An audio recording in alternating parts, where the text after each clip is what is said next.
Hello, and welcome to the second in a series of 3 live streams about Age of Triumph. This will be the final live event as part of your Destiny 1 adventure. I'm Deej. I will be your host for the next hour, and today we will be talking to 2 of the designers at Bungie that have helped to bring this event to life, to make this celebration happen, and we're going to be talking to them about some of the different weekly rituals that will make a week in the life of your Guardian more rewarding, more action-packed, and maybe even add a little bit more mayhem to that experience, right? Exactly. So today we're going to be talking to Tim Williams. Hi, Twitch. As well as Joe Sifferman. Hello.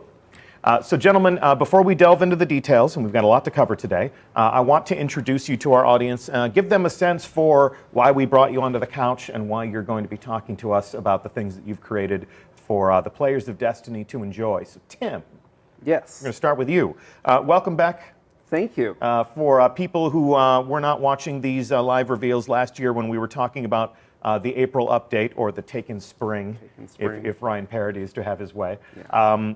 Talk to us about what you've been doing at Bungie since you were here to reveal Challenge of the Elders. Yeah. So since Challenge of the Elders and the April update, I did some work with the Rise of Iron story missions. I'm currently working with the events and rituals team. So the Dawning, Age of Triumph. Yeah, just trying to keep our players having stuff to do. Yeah, I mean, Destiny is a game that calls people back to the experience to enjoy it in different ways, whether it's the featured activities on the Director or things like the Dawning.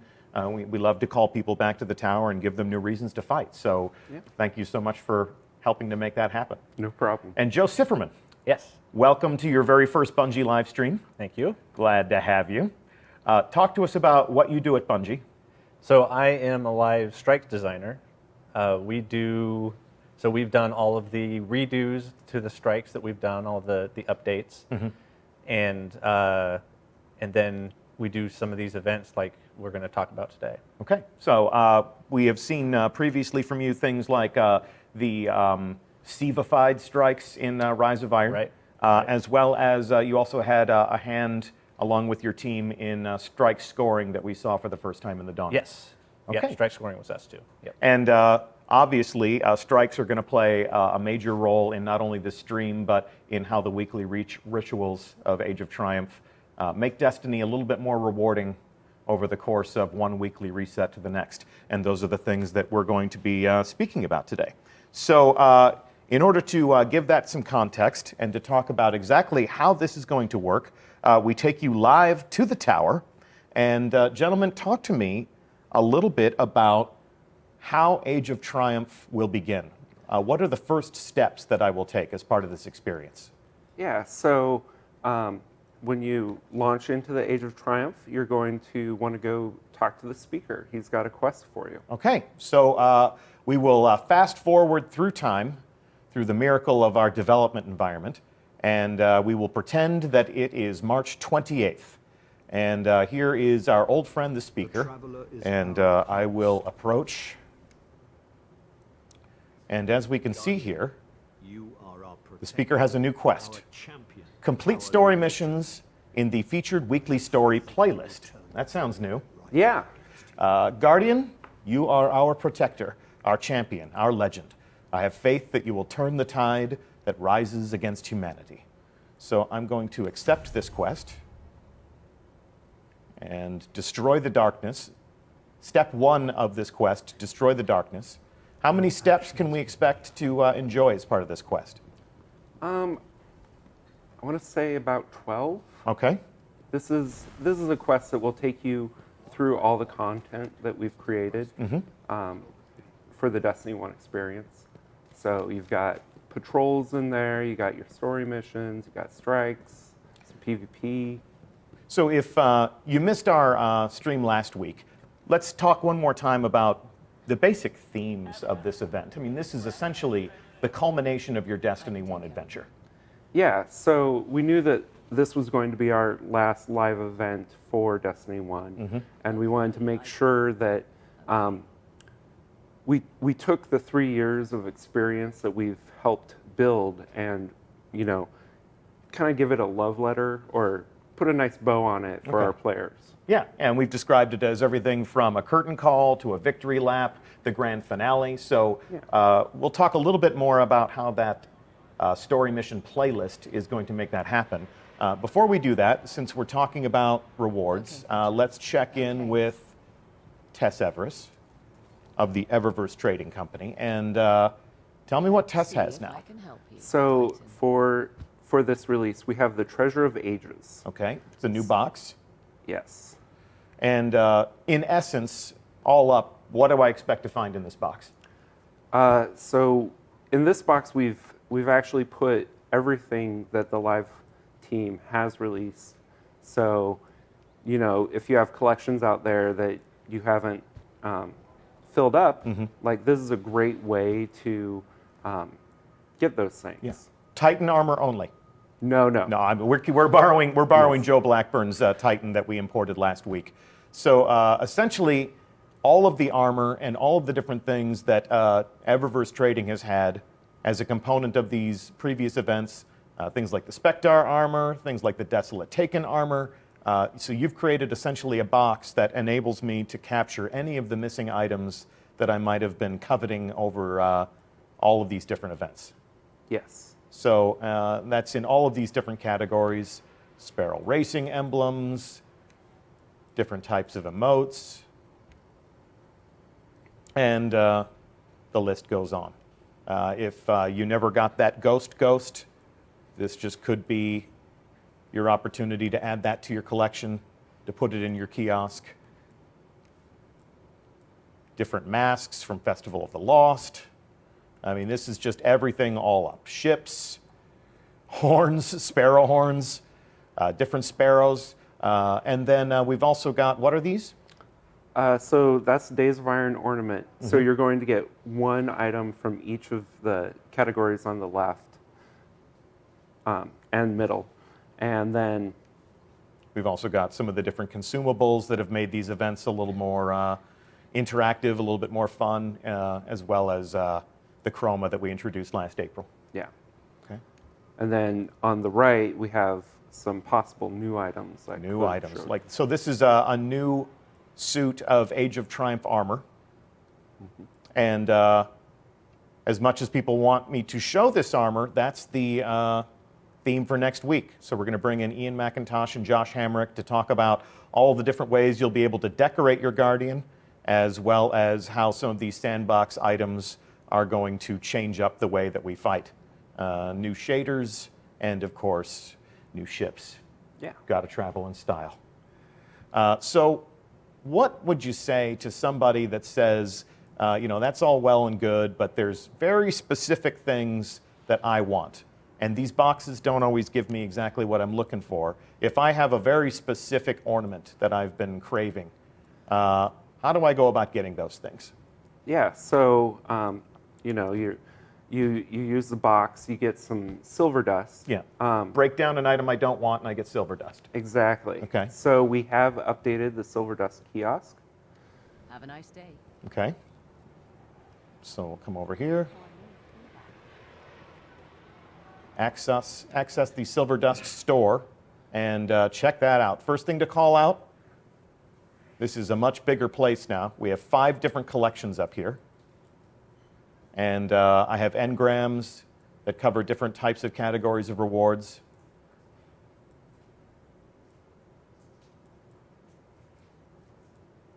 So if I have enough silver dust, I can come in here and I can grab very specific things on a one-off. Absolutely. So we're giving the player a lot of control over exactly how they reward themselves for the time they spend in the game.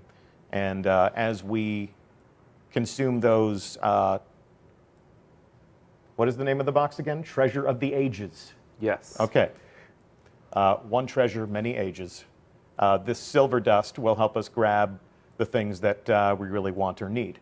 And then as we go through, take a look at these collections, we can see that these are many different ornaments, many different vehicles from different events, shaders, sparrow horns, different masks from Festival of the Lost. more masks from Festival of the Lost, different series of emotes, different lenses to change up the appearance of the game, and of course, some of the different ways in which we communicate with each other non-verbally in the tower. Yep.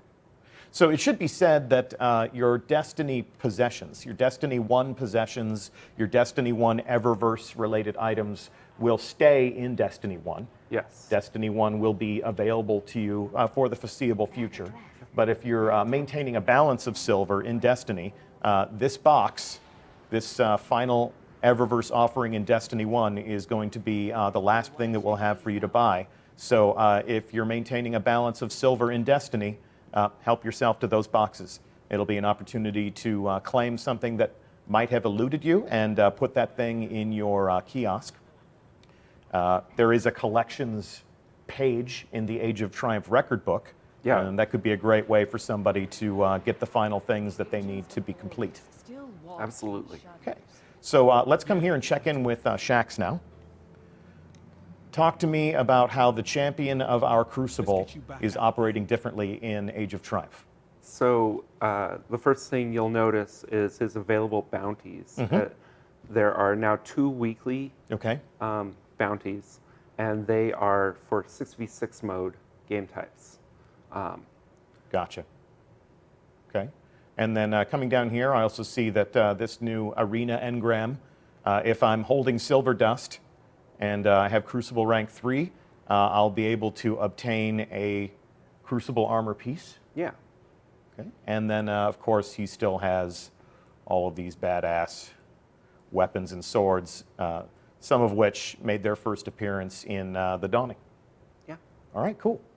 So that is all up a summary of the offerings in the tower and some of the things that you'll want to take a look at before you begin your Age of Triumph adventure. And with that done, we're going to return to orbit. So Destiny has always been a game of special occasions.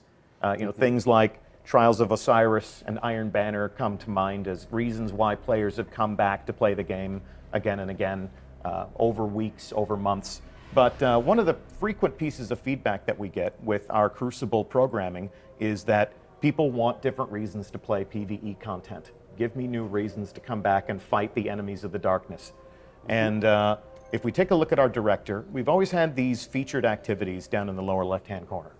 Yeah, so this is your go-to spot when you log in on any given week. So if you've finished all of your different story missions, if you've gone to these destinations and you've completed your missions, this is essentially an expression of the Destiny endgame. And last week we covered the weekly featured raid activity. Yep. And just to summarize, if you missed it, all of the raids that you will find in Destiny are being brought back up for an appropriate challenge for a Guardian at their maximum potential. So all of the raids will be playable at 390 light. They'll all have new armor ornaments. They'll all have challenge modes. And once a week, you'll have an opportunity to jump into one of these raids and play them at 390 to experience all of the challenge modes at the same time and earn back some of that sweet gear that may have defined your Guardian in the first or second years of Destiny. We have new ornaments for you to earn, and that will be part of the loot table. Yep. But Tim, talk to us about what else you've done to make the week more rewarding. Yeah, so one of the things we wanted to do is make sure that there's endgame for everybody. Sometimes you don't have 5 Guardian friends online. So we did bring up the Challenge of Elders. Okay. It is the one that you're used to at the lower light level, but we've added legendary marks for your first 3 completions. It's still as rewarding as the lower level one. It's actually more rewarding. The investment team has been generous as frickin' heck, I think. Generous as frickin' heck. Yeah, for our family-friendly stream. Yes. We won't quote the inside baseball developer terminology verbatim, but yeah, we want to make Age of Triumph more generous, and the fact that we have a Challenge of Elders that we can play, you can play it all week long. Yep. But 3 times during that week, it's going to give you 10 legendary marks for a grand total of 30 Yep. that you can earn over the course of that week. And then on the weekly reset, on that fateful Tuesday early morning Pacific time, Yeah. everything resets. Yeah, and you're still going to have the ticket from Varix that will Okay. give you the rewards. Yep. And we do still have the older version in the Reef node. So we're not removing anything to get you to this level. Yeah, we're just adding on to Yep. your options. And I get one legendary engram for doing this every week, or do I get one legendary engram every single time I play it? I believe the legendary engram is the first time, but it's still generous every time you complete it. Okay, So but we're guaranteed a legendary engram if we play this once a week. yeah. Okay, very good. And then let's move over here to that old weekly favorite, the weekly Nightfall Strike. This is very hard, but not as hard as a raid, at least not numerically. So, Joe, talk to us about how the Nightfall is about to change. We can call out immediately that it's not a 390 activity, it's a 380 activity. Right. So I think kind of the biggest thing that is different about the Nightfall Strikes is we have a new modifier that we're calling Daybreak. Mm-hmm.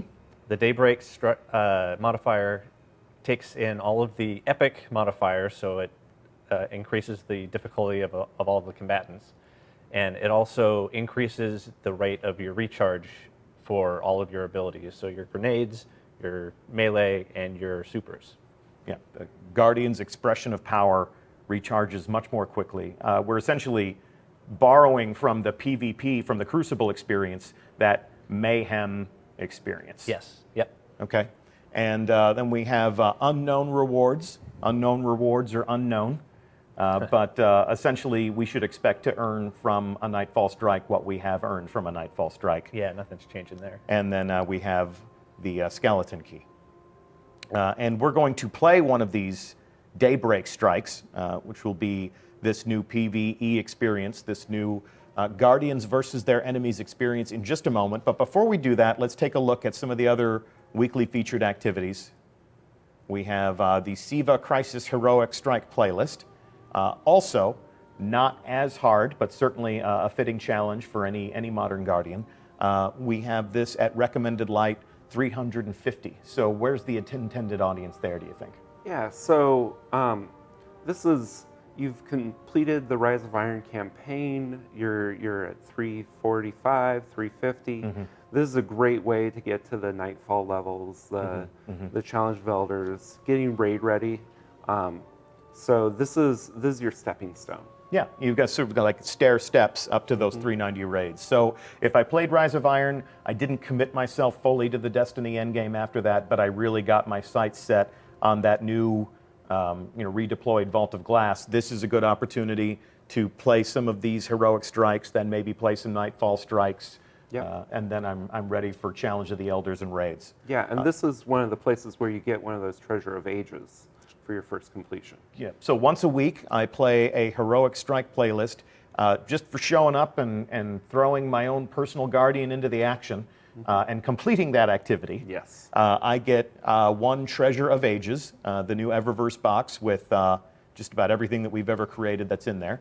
I also get legendary marks. I get 10 legendary marks. Yeah. And I can do that 3 times a week. So I get, if I enjoy this playlist, every week I can expect 1 box and 30 marks. Okay. Anything else about this? I mean, we can see the modifiers in there. We can see the different things that you're doing. Anything about this that you'd like to say that's different? No, generous is frick. Yeah, okay, we get it, Okay, so let's elaborate on the Speaker's Quest, because we're used to seeing one daily heroic story mission every day. Yeah. But we have a kind of an elaboration on that old ritual right here with this weekly story playlist. Talk to me about the function of this. Yeah, so we know that sometimes you can't log in every day and you can lose out on legendary marks that way. Yeah. So what we did is we took all of the story missions from Destiny and put them into a playlist that you can complete at any time during the week. Okay. Do 5 of them, get 100 legendary marks. It's a lot of marks. Yeah. That's and great. on your first completion, you'll get a Treasure of Ages. We've also added modifiers. The Specialist and Grounded seems to be this week. Yeah. You haven't done that since Queen's Wrath. Yeah. It was for those of you who may have joined your Destiny Adventure in Progress, Queen's Wrath was a short-lived PvE event in the first year of Destiny, and we haven't done story modifiers since then, so that's good to see that back. Yeah. So each week, this is going to rotate.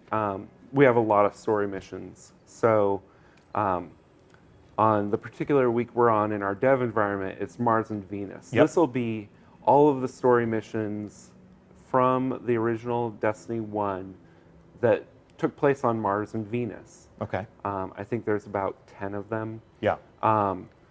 You know, I think first week we're going with Earth and Moon.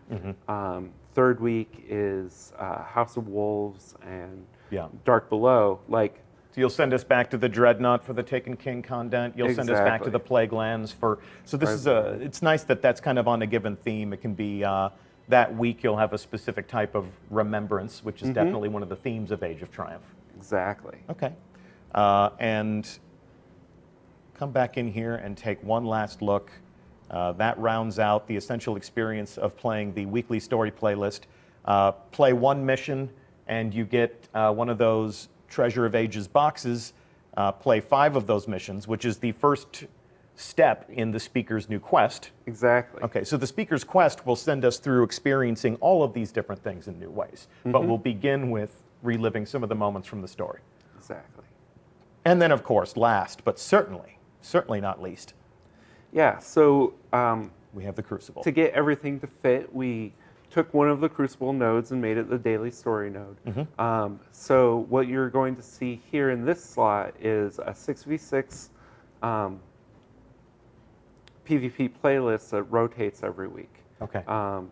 The Shaxx quest Yes. will be for this one and Okay. another one on the Crucible node.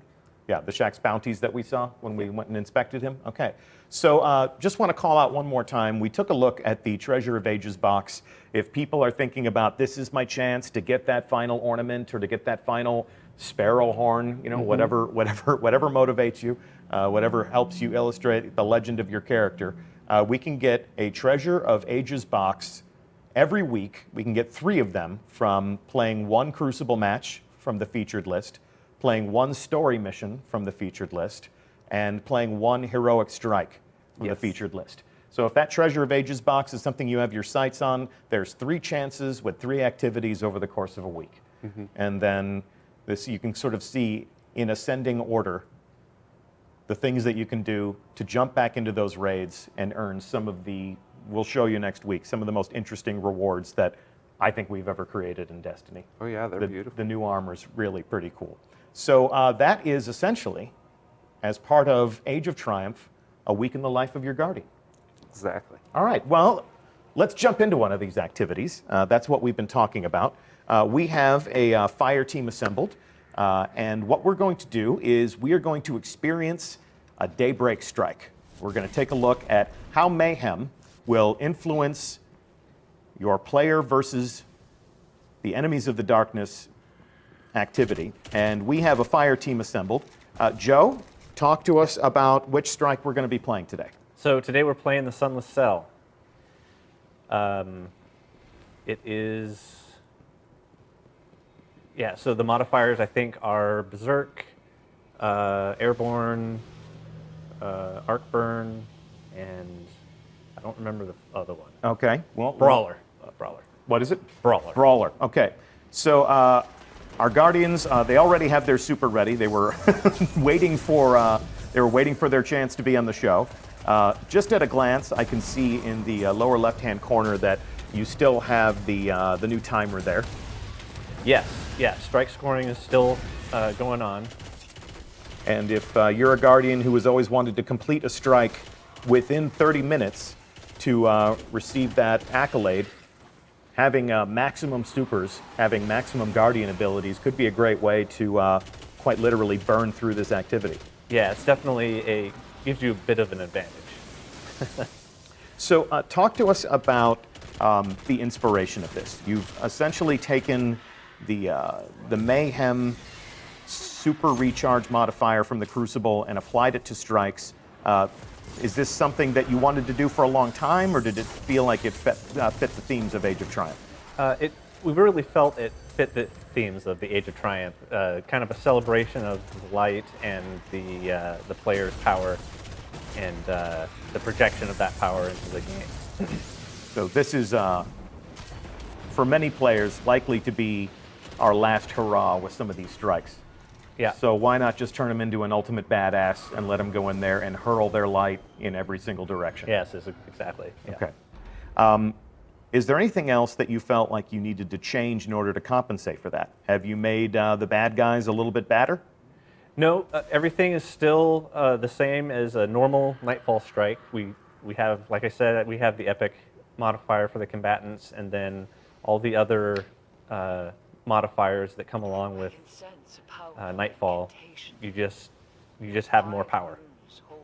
And is that recharge rate going to be something that we'll benefit from in every space of the game if we're on the strike? It will not. You will not get it in the public spaces, but every private space you'll have it. So you can't just sit in a public bubble and blast all of the guys that keep on spawning. Okay. All right. So no super farming in a public space. Duly noted. So we're watching our Guardians play here. They've all chosen their characters. We have a Hunter, we have a Titan, we have a Warlock. Talk to me a little bit about some of your favorite subclasses to use in a Daybreak Strike. Let's swap some notes here, just on a personal level. Like which characters do you like to play now that it's super energy all over the place in the constructs of a strike? I enjoy playing a Warlock and the Stormcaller. You just have such an immense room clearing capability with that character. It's Yeah. pretty fun. How about you, Tim? Well, I like the Stormcaller as well. Okay. I'm a Warlock main. Okay. So, yeah, the room clear, like just being able to take out a bunch of Thrall in one super feels really good. Gets all those orbs for my friends. Yep. Especially in an encounter like this where we have that arc burn. Check out the airborne tether there. A little bit of acrobatic action here. We don't have very good equal representation on this panel right now because obviously we are all Warlock players. I can tell you that I'm already looking forward to taking off the Void Fang vestments that are a huge part of my Crucible strategy. Throw a grenade, get killed, respawn, repeat. And I'm going to put back on that Light Beyond Nemesis, that beautiful shiny black helmet, which is just going to give me even more super energy. So I'm just going to be a Nova Bomb terror in these Daybreak Strikes. But let's also give people a sense of, with these burns, you said that there's an arc burn today. Yes. Are you ever going to do something as crazy as a rainbow burn? There will be some weeks that have a rainbow burn. Okay, Yes. okay. And what are some of the things that these players have done today just to configure their Guardian builds to maximize their potential with an arc burn in play? So, a lot of times you want to pick a subclass that has an arc subclass, Like the Stormcaller. like the Stormcaller. Also, you want to put on your equipment that reduces arc damage to you, of course. So you're not getting pounded so hard by the enemies. So they are making pretty short work of this. They're moving through this pretty well. They're fighting close together, which means they can take advantage of the orbs. We're seeing a lot of tethers, and there's going to be a lot of great. What were you saying before? There's going to be a lot of great synergistic action. Right. Yeah. With strike scoring, a lot of good points come from using your supers, and if you use your supers synergistically with each other, for example, tethering and then having somebody that can clear a bunch of guys quickly, like a Stormcaller, kill all the guys that are tethered, that kind of thing can increase your score. And we have an entire page in the Age of Triumph record book that is devoted to strikes. How do you anticipate that the introduction of these daybreak strikes will help somebody complete that page and get everything that that page has to offer. Well, daybreak strikes are how I'm going to complete that page. That page is all about getting kills with grenades and melees, getting points, Yeah. finishing your nightfall in 30 minutes. Like this, I'm really looking forward to this. It's going to be so much fun just supering all the guys. You know, we went to PlayStation Experience, and that's where we revealed the Dawning. So we showed people the return of Sparrow Racing League. We introduced strike scoring, but we never got to sit down on the streaming couch and talk at length about strike scoring. So since that's still a component of this experience, talk to me a little bit about how that work unfolded. What were the conversations on the team about adding a scored factor to the strikes? So a lot of it came out of wanting to give people an incentive to really engage with all of the combat instead of just racing through everything. And the way that we've structured the scoring, the tiers, is if you kill everything in the strike, you'll get gold.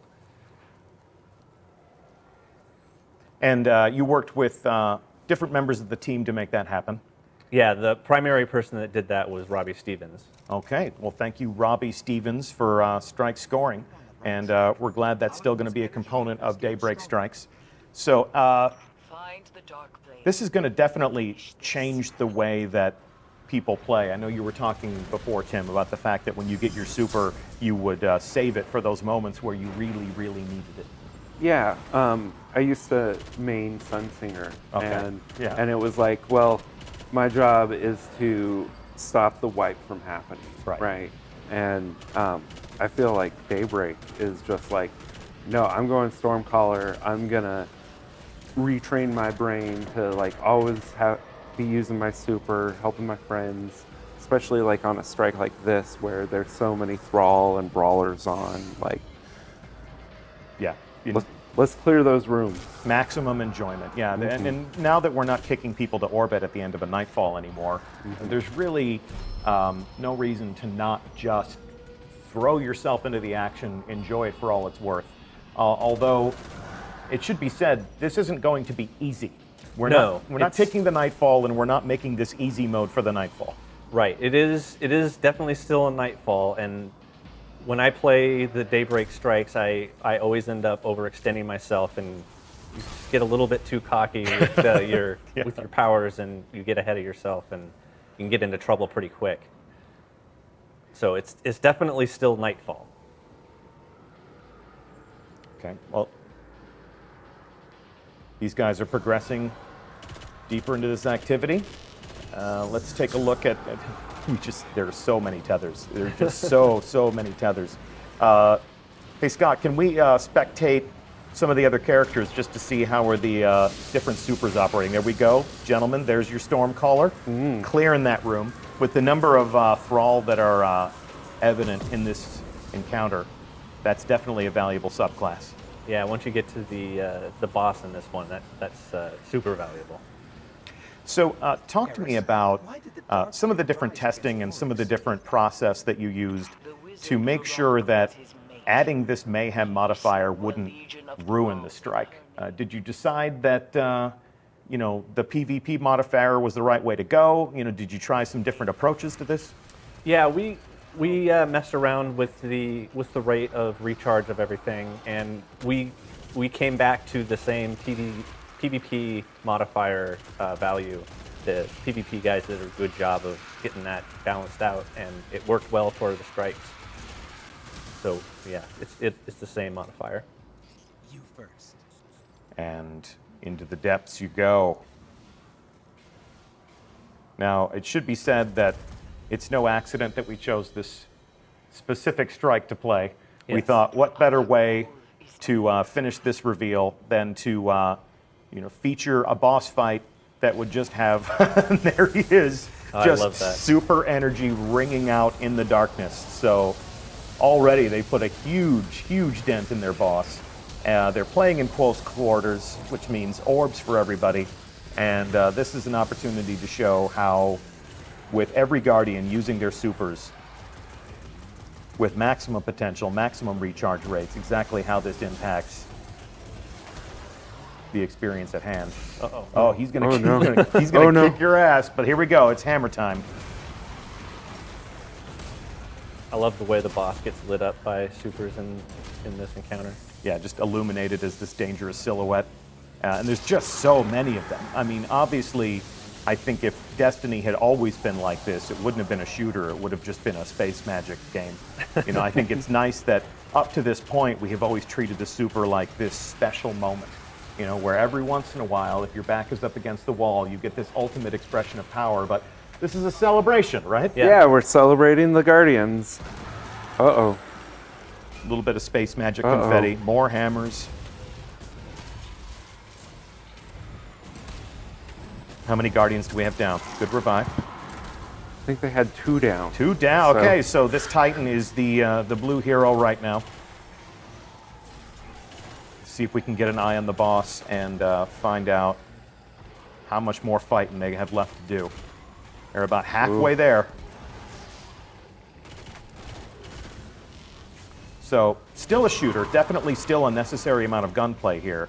But I think anybody who is familiar with this strike and familiar with this final encounter can agree that the extent to which everyone is supercharged is giving the Guardians a brilliant way to just more hammers, tons of hammers. Yeah, we can hear them on the other side of the room saying, "Oh God!" Here we go. Let's get those revives. Oh. This is no time. This is no time to die. And with arc burn, with all those thrall, it's Yep. They need that tricky. Stormcaller to do that work. Well, it's More hammers. and it's Brawler this week as well, right? yes, Yeah. Almost there. going toe to toe with arc burn on thrall probably not a great strategy though. No. Let's put this boss to bed. You guys are so close.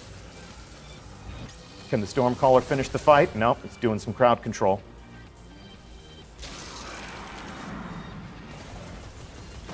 There we go. Nice. There we go. Good and job, victory guys. is yours, Guardians. Well done, well done. Good demonstration. Good live fire exercise. Thank you so much. We're going to send that fire team back to the tower for one final piece of business. But before we do that, let's talk one more time about Nightfall rewards. It has been at different times throughout our Destiny adventure a different experience. Sometimes the Nightfall has been the only way you could rank up your character. Sometimes the Nightfall has been more rewarding than other times. Have you made any essential changes to that? No, the Nightfall rewards should remain the same. Okay. Yeah. So the only thing we're changing here is my Guardian. Yeah. With the Daybreak Just a modifier. new modifier. Yeah. When I arrive in a Daybreak strike, my Guardian is the ultimate warrior, the ultimate practitioner of space magic. Yes. All right, and nobody Melt else through has those been guys. able to get a leg up on me, so I am King Kong. Yeah. Okay. Talk to me about scheduling. How often am I going to see a Daybreak modifier enter the Nightfall rotation? So we're going to have the modifier is going to show up once every 4 weeks, so about once a month. Yeah. And yeah, we're going to start off with the Daybreak on March 28th. So March 28th, the first Nightfall strike that we see as part of Age of Triumph will have that Daybreak modifier, and then I get it once a month after that. Now, you know, we both said this is going to be our favorite way to play the Nightfall. What if I want more than that? Well, we're going to have a period starting on the week of July 18th, where we're going to have through the month of August 6 weeks of Daybreak strikes. Okay. So it'll be a nice block of supers. Yeah, absolutely. Thank you. So here we are back in the tower, and what's the first thing that we can observe here, Joe? Blue flames are back. The blue flames are back, and the Nightfall buff has returned. So help yourself to a triumphant slow walk. Let these Titans over here just see how badass you are, Guardians. You got the blue flames, you got the weekly buff of XP. we've talked throughout the course of this stream about the fact that what we're trying to do is to make every week a little bit more rewarding. Yeah. And what better way than to bring the Nightfall back? Exactly. It gives you that nice thing on Tuesday night. Hey, let's gather up. Let's get our blue flames so that we get that nice XP boost for the rest of the week. Yeah, okay. And then for the rest of the week, we could be enjoying 390 raids. We could be enjoying 390 Challenge of Elders. We could be enjoying 350 heroic strikes. There's going to be plenty of ways to fill up that Age of Triumph record book, to get those ornaments, to fill up your collection kiosks, and one more time illustrate the legend of your Guardian and decorate yourself as the ultimate warrior. Absolutely. In defense of the city. Yeah. All right. Well, cool. That is, in a nutshell, what we wanted to show you this week. Age of Triumph will make Destiny a more rewarding game from one weekly reset to the next. Next week, what we're going to be talking about is all of the gear that we haven't showed you. We're going to show you some of the new ornaments that are in your Treasure of Ages box. We're going to show you some of the new ornaments that you can earn by being a Master Raider and going in and playing these new raids with the new 390 raids with the new challenge modes. And we're also going to talk about how the reintroduction of some of these legendary items, some of these iconic raid weapons that have defined the player experience throughout different phases of the adventure, are going to impact that sandbox one more time. So we'll show you how your Guardian is going to look different. We're going to show you how your Guardian is going to fight different. It should be an interesting conversation about character customization and combat all up. So on the hot seat next week will be Ian McIntosh and Josh Hamrick to talk about all of those things.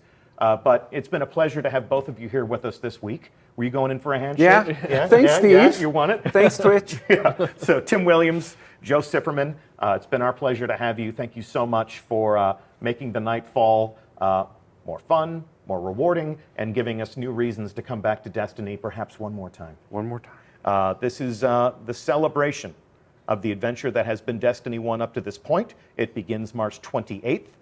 We thank you for joining us on our stream today.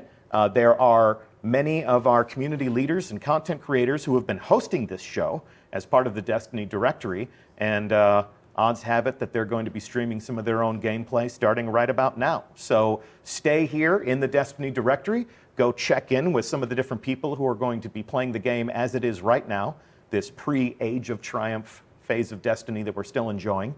And that's one of the great things about this platform, is the ability to go in and have some real-time conversation about what you just saw and, hear what they have to think. So we are going to end our show a little bit early, but we have one more stream where we'll be showing you all of the awesome rewards that you'll be able to chase through these activities. Yeah. That's all we have for you today. I'm Deej. It's been my pleasure to host you as always. I hope that you'll join us back here next week for the final reveal stream that we'll have before the launch of Age of Triumph on March 28th. March 28th is the day when this new age of triumph and remembrance begins. Before we leave you today, let's check out this cinematic that we showed last week just one more time. From the day your ghost woke you, your light has been our beacon. You defended this city from the worst the darkness sent against us. Atheon, Crota, Oryx, Axis. When you are called on, you will do it again. The city's children tell your story to each other. Pretending to be guardians, they grow braver and more powerful with each retelling. They are no longer afraid. You have shown them, and you have shown me, what it is to hope. You have led us to a new age, Guardian. An age of triumph and remembrance. Today and tomorrow and every day, you fight for us. You fight for the traveler. You fight for those who fled here from 1,000 nations looking for refuge. We thank you, Guardian, and we will never forget.